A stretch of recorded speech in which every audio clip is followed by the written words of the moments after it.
का सौभाग्य है कि आपका प्रत्याशी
बहनों और भाइयों, तब भी हम चर्चा करते थे कि देवभूमि का विकास देवभूमि के अनुरूप होना चाहिए। केदारनाथ धाम का प्रधानमंत्री मोदी जी के नेतृत्व में पुनरुद्धार का कार्य जिस प्रतिबद्धता के साथ उन्होंने किया था, मुझे कई बार केदारनाथ धाम में जाने का अवसर प्राप्त हुआ उनके साथ में।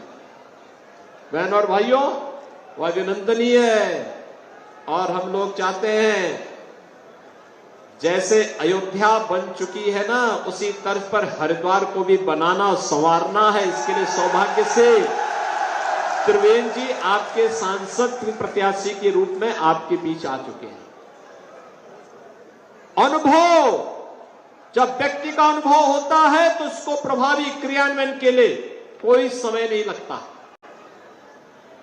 ये देश आज जो लाभ प्राप्त कर रहा है, मोदी जी ने लंबे समय तक गुजरात के मुख्यमंत्री के रूप में जो अनुभव अर्जित किया, उस अनुभव का लाभ आज पूरा देश ले रहा है। दुनिया के अंदर भारत का सम्मान बढ़ा है, भारत के पासपोर्ट की कीमत बढ़ी है, भारत की सीमाएं सुरक्षित हुई हैं। जो लोग पहले भारत की सीमा में घुसपैठ करते थे, बहनों और भाइयों, आज की स्थिति क्या है? अगर कहीं जोर से पटाखा भी फट जाए ना, तो पाकिस्तान पहले सफाई देता कि नहीं नहीं, हमने नहीं किया, हमारा कोई हाथ नहीं है इसमें। Highway, railway, metro, airport, IIT, IIM, NIT, triple IT, one district one medical college, हर घर नल की योजना, ये सभी विकास के नए नए प्रतिमान स्थापित कर रही है। लोगों के जीवन में परिवर्तन हो रहा है और गरीब कल्याणकारी योजनाओं की तो कोई सानी नहीं। बहनों और भाइयों, 80 करोड़ लोग देश में पिछले 4 वर्ष से फ्री में राशन की सुविधा का लाभ प्राप्त कर रहे हैं।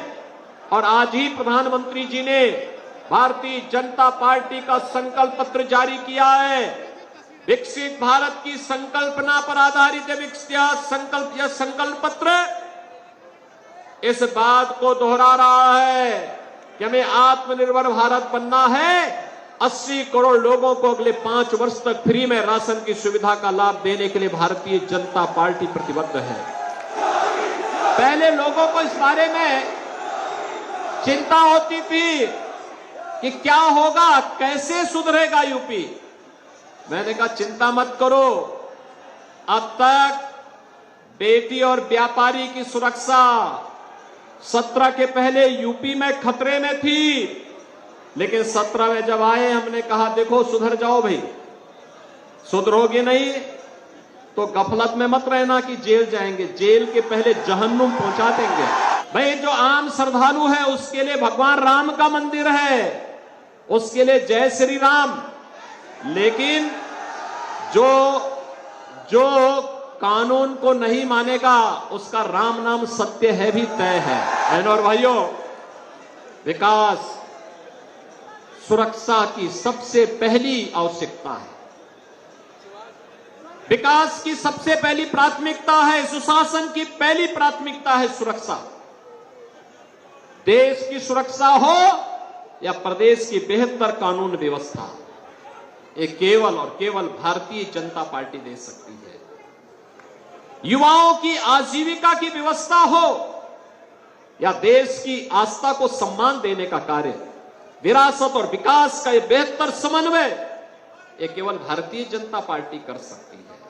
और मैं आपको इस बात के लिए कह सकता हूं, कुछ लोग ये बोलते हैं कि उत्तर प्रदेश में कार्रवाई हो रही है तो ऐसा तो नहीं होगा कि ये सब अपराधी उत्तर या वो माफिया उत्तराखंड में भागे।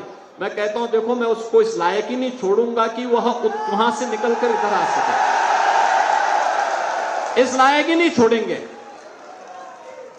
और बहनों और भाइयों, इसीलिए आज मैं आपसे अपील करने के लिए आया हूं, त्रिवेंद्र जी को इतने वोटों से विजयी बना करके भेजें कि बहनों और भाइयों, हरिद्वार संसदीय सीट पर रिकॉर्ड भी बने और विकास के मामले में फिर से आपको किसी जनप्रतिनिधि के साथ न जाना पड़े, बल्कि यहां के सभी माननीय विधायकों के साथ मिलकर के केंद्र और राज्य सरकार की हर योजना को इस हरिद्वार संसदीय क्षेत्र के हर गांव, हर शहर, हर वार्ड तक पहुंचाने का कार्य श्री त्रिवेंद्र सिंह रावत जी के द्वारा होगा। भारतीय जनता पार्टी हमारे डॉक्टर निशंक जी हमारे बीच में है, आप उधर और आकर कृपा करेंगे। हमारे बीच में इंजीनियर कर्ण सिंह जी, जिन्होंने हजारों की संख्या में आज भारतीय जनता पार्टी की संस्था कपिल जी, श्री घनश्याम शर्मा जी, श्री सुशील शर्मा जी मंगलौर से हमारे बीच में, आपका हार्दिक स्वागत अभिनंदन है। हमारे बीच रविंदर जी, महारेंद्र जी डिबरेड़ी से, विपिन दीवान जी, अरुण लोहान जी, जसवीर प्रधान जी, अभिराम वाल्मीकि जी, जोगेंद्र जी।